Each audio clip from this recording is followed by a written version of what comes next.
ಗುಂಡ ಮತ್ತು ಸೇಬಿನ ಲೆಕ್ಕ. ಒಂದೂರಿನಲ್ಲಿ ಗುಂಡ ಎಂಬ ಹೆಸರಿನ ಒಬ್ಬ ಚುರುಕಾದ ಆದರೆ ಸ್ವಲ್ಪ ತರ್ಲೆ ಹುಡುಗನಿದ್ದ. ಅವನಿಗೆ ಗಣಿತ ಅಂದರೆ ಮ್ಯಾಥ್ಸ್ ಅಂದರೆ ಸ್ವಲ್ಪ ಅಲರ್ಜಿ.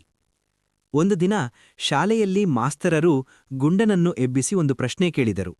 ಮಾಸ್ತರರು, ಗುಂಡ, ಇಲ್ಲಿ ನೋಡು, ನಿನ್ನ ಹತ್ತಿರ 2 ಸೇಬುಹಣ್ಣುಗಳಿವೆ ಎಂದು ಇಟ್ಟುಕೋ. ನಾನು ನಿನಗೆ ಮತ್ತೆ 2 ಸೇಬುಹಣ್ಣುಗಳನ್ನು ಕೊಟ್ಟರೆ ನಿನ್ನ ಹತ್ತಿರ ಒಟ್ಟು ಎಷ್ಟು ಸೇಬುಗಳಾಗುತ್ತವೆ? ಗುಂಡ ತಕ್ಷಣ ಉತ್ತರಿಸಿದ, 5 ಸರ್. ಮಾಸ್ತರರಿಗೆ ಆಶ್ಚರ್ಯವಾಯಿತು. ಇಲ್ಲ ಗುಂಡ, ಸರಿಯಾಗಿ ಯೋಚನೆ ಮಾಡು. 2 + 2 ಎಷ್ಟು? ಗುಂಡ ಮತ್ತೆ ಅಷ್ಟೇ ಆತ್ಮವಿಶ್ವಾಸದಿಂದ 5 ಸರ್ ಅಂದ. ಮಾಸ್ತರರು ಯೋಚಿಸಿದರು.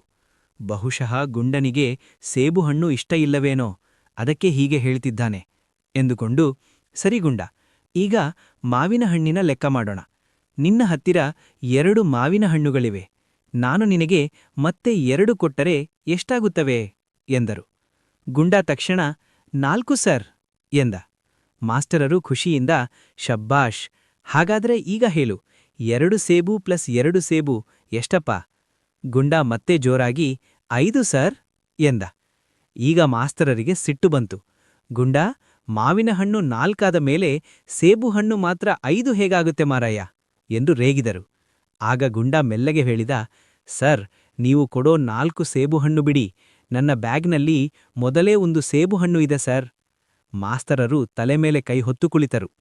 ನೀತಿ: ನಾವು ಕೊಡುವ ಉತ್ತರ ಸರಿಯಾಗಿದ್ದರೂ ಎದುರಿಗಿರುವವರು ಯಾವ ಅರ್ಥದಲ್ಲಿ ಪ್ರಶ್ನೆ ಕೇಳುತ್ತಿದ್ದಾರೆ ಎಂದು ತಿಳಿಯುವುದು ಕೂಡ ಮುಖ್ಯ.